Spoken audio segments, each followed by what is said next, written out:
This is hands down one of the best BFDI questions to ask a fan. If there were to be a season of the best, who would make it in?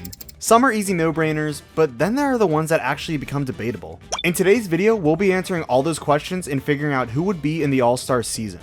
To start off, here are some things we need to clarify. The roster will be exactly 30 characters, meaning half of the cast will be cut. The character has to have either some type of relevancy, legacy, or on the low chance diversity. So I'm sorry to any failed debuters or any characters that have done basically nothing for the entire BFDI run. Opinion bias doesn't matter. It comes down to what results have shown from their experience and votes overall. If we're considering the best of the best, then it wouldn't make any sense to not have the winners in here. So automatically, Firey and Flower would be in this season. Even though they have already won their previous seasons, it would not make any sense to have literally the icon of BFDI not be in the best season of the show. This applies to characters that have done well, are beloved, or get enough talk from the community to be recognized immediately. So I'm going to include runner-ups alongside them. But then this question arises with BFDIA being so close to being done. There are no guaranteed finalists, but would it make sense not to have these 4 iconic characters in the season as well? Book has been a true standout since BFB 3, Coiny has been considered to be the main icon of BFDIA alongside Needle, and Tennis Ball is literally Carrie's favorite character. So that would be an insult not to include them. Which sums up the first category of literally all-stars. But then we jump to characters that are not even close to being all-stars. Maybe they didn't make it far, or fans truly just didn't care about them enough. Easy picks are some of the exiters. Those making it into this category are 8-Ball, Dora, Firey Jr., Robati, and Stapy. Even though they've all been getting their own retrospective arcs ever since they got out of the exit, their overall game is just bad. Early eliminations, small to no importance in their stories, and wouldn't be deemed to be an insanely good contestant. This applies towards some early TPOT eliminations as well. These contestants include Cake, Clock, Eggy, Foldy, Naily, and Pie. The only one I'd say would be up for arguing to be put up a tiny bit further is Clock. Mainly just with this whole not being appreciated thing going on and his story with Winner. But can you genuinely say that's worth being an all-star with such a small performance in the game? This category is deemed as definitely not, and I see a very small chance of them getting in. But what about some others that have a little bit of relevance? These characters have an importance to the point of where they genuinely have one special thing going for them. This gives them the slightest edge over just being a definite no. But definitely not a yes at all. Belle is currently irrelevant with the whole one arc, Bracelety was almost a debuter in TPOT, Cloudy still constantly gets name dropped in TPOT, David was the first ever debuter, and Lightning? Honestly, I don't know, Lightning just had enough screen time to be remembered in my eyes as just totally not useless. But would these characters even be put up for debate as an all-star? No. But can you argue that they at least have a thing going for them that makes them special? I would say yes, so that's why they're in probably not. Jumping back to the positives though, who is deemed to be basically guaranteed but to not have won yet? This category includes characters that are so relevant, even though they haven't won, it just would not make sense to not have them in a season. Black Hole and Fanny are literally the icons of Death Pack at this point, basically being the captain and vice captain for their team respectively. Plus, their votes to save are always way too high. Fries became an immediate favorite after his performance in BFDIA and was deemed to win if it wasn't for BFDI being a dislike to vote system.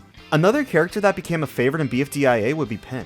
Pin, as she has said, is basically a main character for BFDIA, but I'd also just say for BFDI in general, since these 4 are the main group for the series. Some of the characters that have had a strong overall game, I'd include Golf Ball, Pen, and Pencil.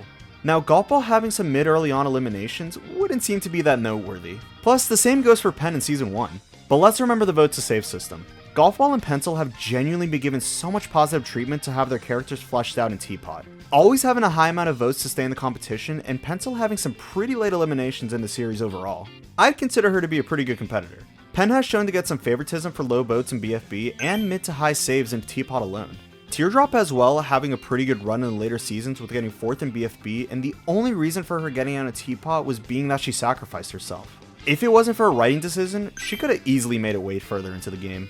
The last character is basically guaranteed, I'd say would be Ruby. Ruby has shown to be a favorite throughout her whole run and only got out for very 2 big reasons. BFDIA for messing with Pin and being put up against an automatic elimination basically, and a BFB being put against Gelatin, who was vastly a favorite at the time.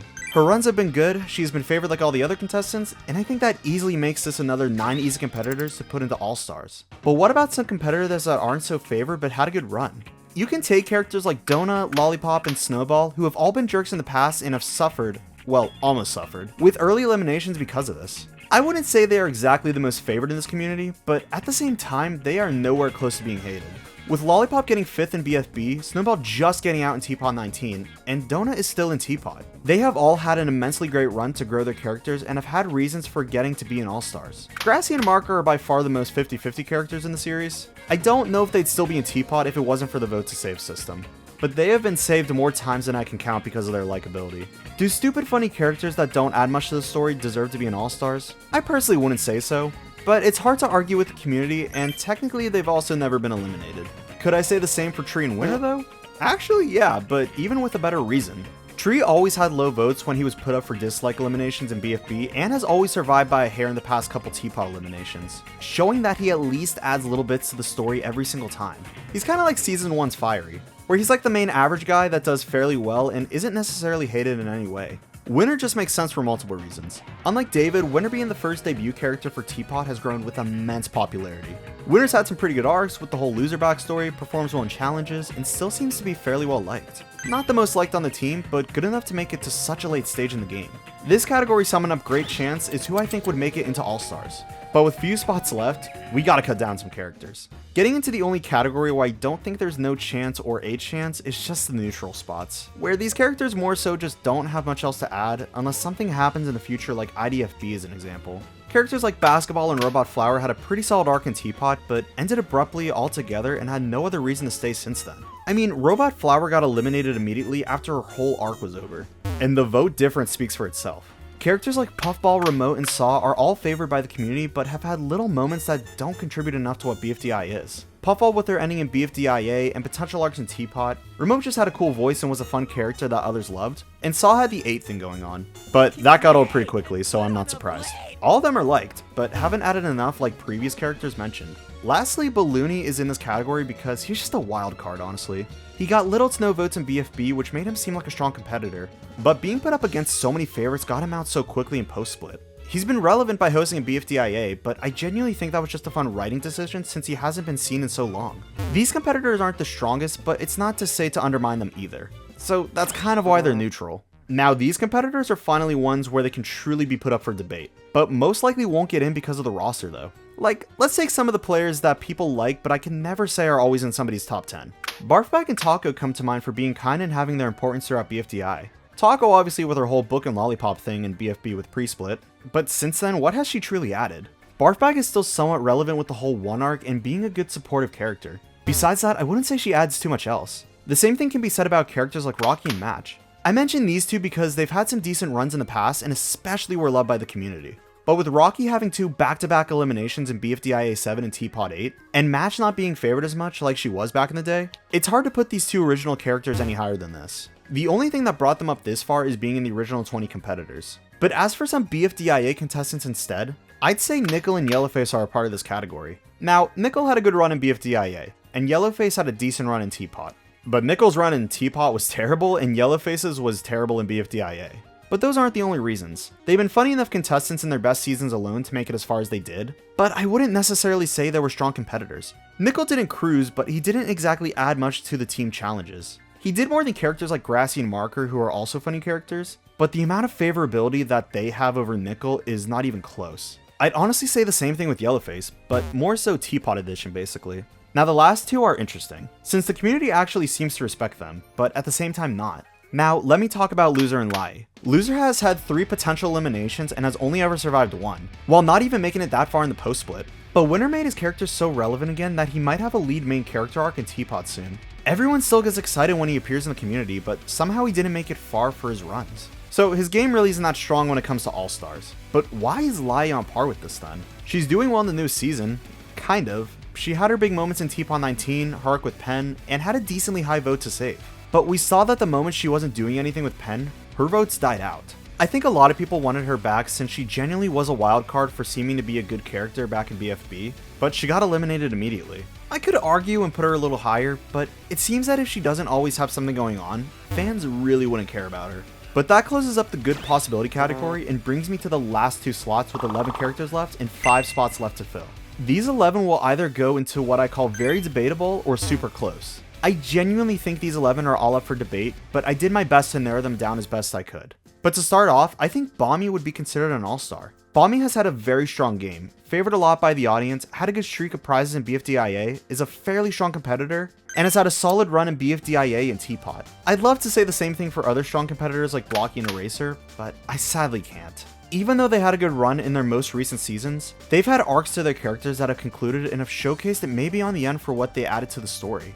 Not to say they're done, but there's so much more for others that have done well and can still keep going. Like, let's take Gady for example. Gady got eliminated alongside Eraser, but clearly still had some relevancy happening in the story. Gady's had multiple friendships to keep her story going on and have made her an interesting character to see grow and still grow overall. I personally like Eraser and Blocky more over Gady, but I can tell at this point Gady would add more to an All-Stars cast more than these two. But what about a newcomer like Price Tag that you can make similar points for? Price Tag has definitely shown to be a strong character and has built stories alongside the cast as well. It'd be hard to argue why Price Tag wouldn't make it, with especially always being second safe alongside every team Price Tag's been on. But could I say the same thing about characters that had a strong run in Teapot like Bottle and Pillow? I sadly don't think I can. They're both silly characters that the fans have loved over the years, but competition-wise, they aren't strong in the slightest. I mean, Pillow just walked off the last challenge she was in, and Bottle had just been messing around her whole appearance in the show. But as for someone who had an insane amount of growth, I'd say is Woody. Now, Woody is an interesting contestant, literally dead last in BFDI and just reappeared in BFDIA. But the potential to come in IDFB and with what the writers gave him throughout all of BFB carried him almost towards the end. He got his arc with Blocky, but unlike him, Woody seems to still have some more areas to grow and showcase who his full character really is. With characters like TV, I don't even say this in a disliking way, but he doesn't have much else to add towards the story.